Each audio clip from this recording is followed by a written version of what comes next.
My friends, after a long day of driving through Texas and Louisiana, I have made my way to Mississippi, state number 4 of 50 in this 2020 road trip. I'm chooching right along here. They call it the Magnolia State.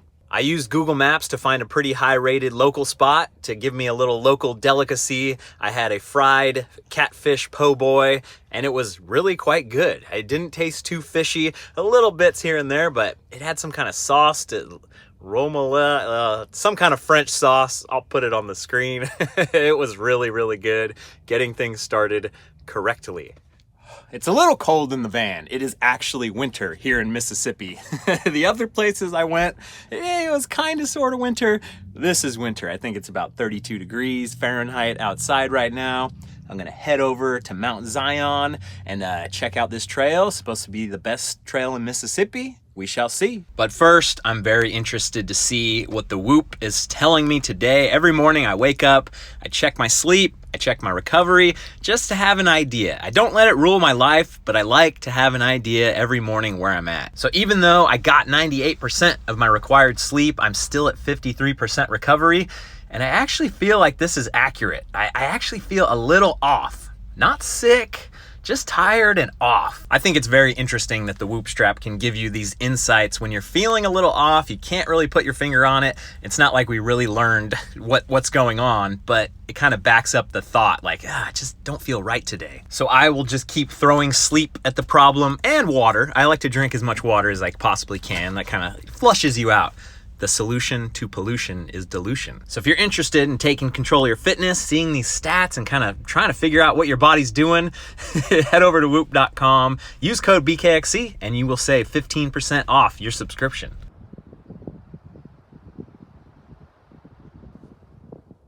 All right, I think it's warming up a little bit here at Mount Zion Bike Trail, and we got Trail FReEK Travis here to show me the way. He's from Mississippi, about 2 hours north, but he came down here because according to Trail Forks, this place is pretty good. I've heard some other things from people saying this place is pretty good. Let's go find out for ourselves. I just washed the van. It looks terrible. Wheels on the ground in Mississippi. Here we go. Travis said this is where he had his first XC race on a bike that he was too big for. And he can't even imagine how he got through it on that bike. That's how we all start, on a bike that's not quite right, and we figure it out. Nice berms.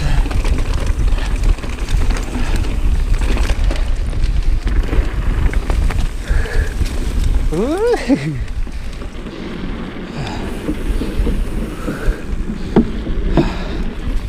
Ooh.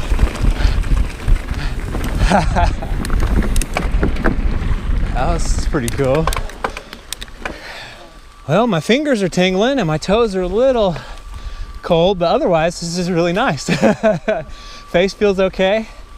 I've never seen a dirt surface that is this flat and buffed. Like it's just clean. It's very bizarre. And I don't mean flat as in incline or decline. I just mean the surface itself is like polished. Really weird. As someone who sees a lot of different dirt, there's still some surprises out there.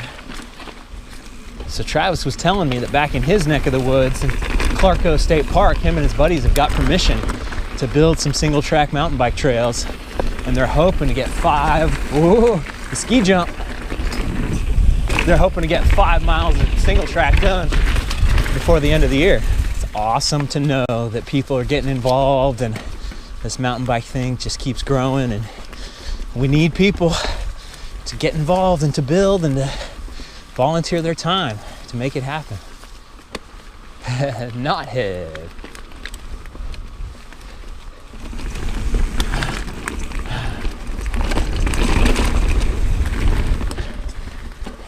Pretty cool.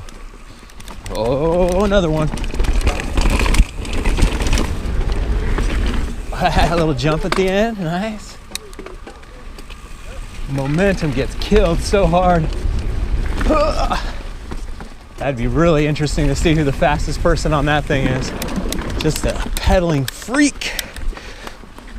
Ha! The trail goes through the barn. Whoa! Freaky. That werewolf gonna get you, man. So is this where they filmed Deliverance?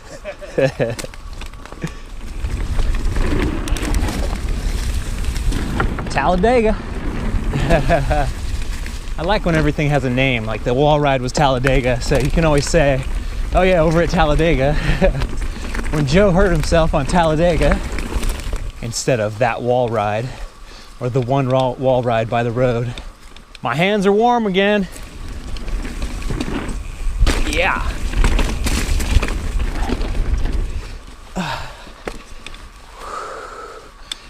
Mississippi Everest.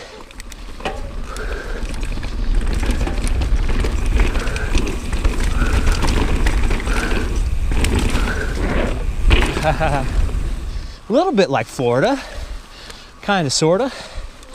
Travis said the second time he raced out here, he busted a chain on one of the really, crazy up and down where you put down all that power. And he was walking his bike, and one of the photographers was like, "Oh yeah, you could walk out right here." And he's like, "Nope."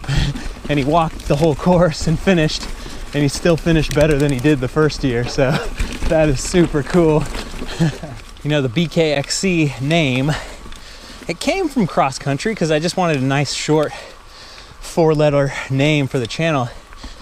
And now it's become more Brian Kennedy across the country.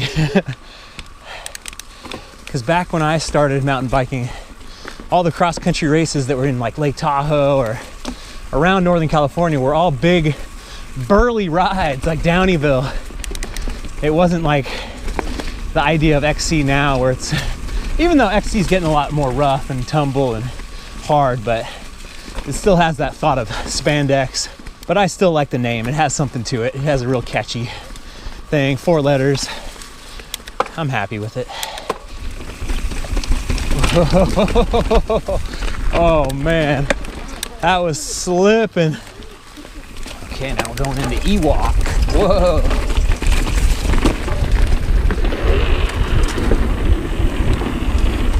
Yeah.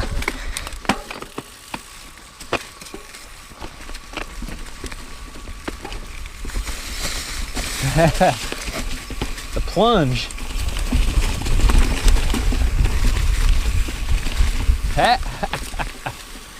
That's cool. Yeah. Nice.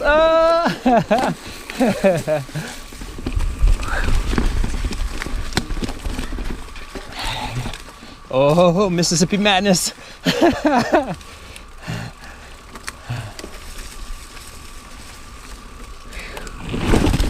Those logs at the bottom. Clear those out. That was pretty cool. They are keeping it interesting out here.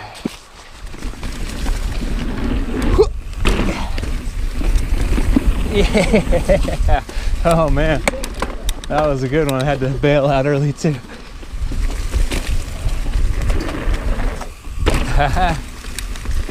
Okay, I think we finally figured out that RC means race course.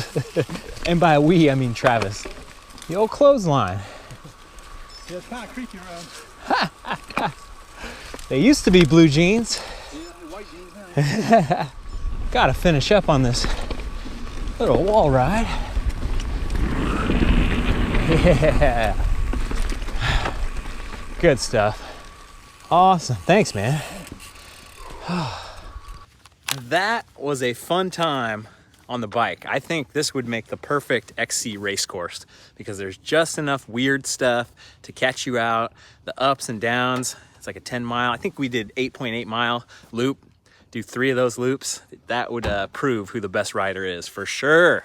This place has a couple RV camp spots with hookups and water. Then they've also got these restrooms / changing areas. Nice and simple. All right, Travis, where are we gonna go eat? Found a little place called Chisholm's Okay. in Brookhaven. So As long as they got fried something. they got some fried fish, hush puppies, Ooh. and hopefully some pecan pie. There we go.